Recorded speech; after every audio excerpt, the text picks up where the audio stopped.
செய்வீர்கள்? நான் தாழ்மையாய் சிந்தித்து பார்க்கிறேன். என் வாழ்க்கையில் இப்படிப்பட்ட சூழல் நேரிட்டால் நான் என்ன செய்திருப்பேன்?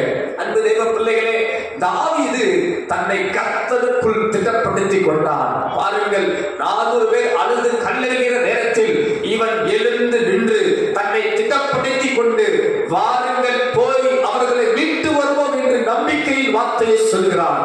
காரணம், இவன் கர்த்தருக்குள் தன்னை திட்டப்படுத்திக் கொண்டவனாய் காணப்பட்டான். அன்பு தேவ பிள்ளைகளே, இது உலகத்தின் பார்வையில் எதிர்மறையானது.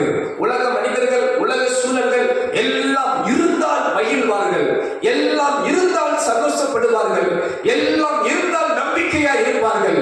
ஆனால் ஒரு தேவ பிள்ளை அப்படி அல்ல, ஒரு தேவ மனிதன் அப்படி அல்ல. ஒரு கர்த்தரை தேடுகிற தேவ பிள்ளைகளே, நீங்கள் எல்லாம் இருப்பதினால் அல்ல, இயேசு இருப்பதினாலே நீங்கள் தைரியமா இருக்கிறீர்கள். எத்தனை பேர் அதை விசுவாசிக்கிறீங்க? எல்லாம் இருக்கிறதால நம்பிக்கையா இருப்பது பெரிய காரியம் அல்ல.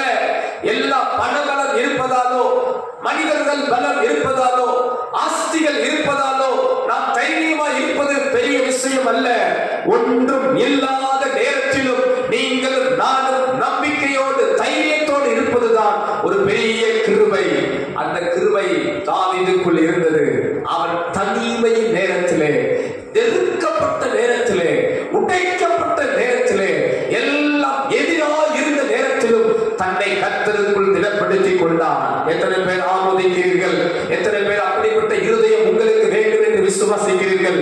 ஒன்றும் இல்லாவிட்டாலும் என் தேவன் ஒன்றும் இல்லாமல் இருந்து எல்லாவற்றையும் உருவாக்க அவர் வல்லவராயிருக்கிறார்.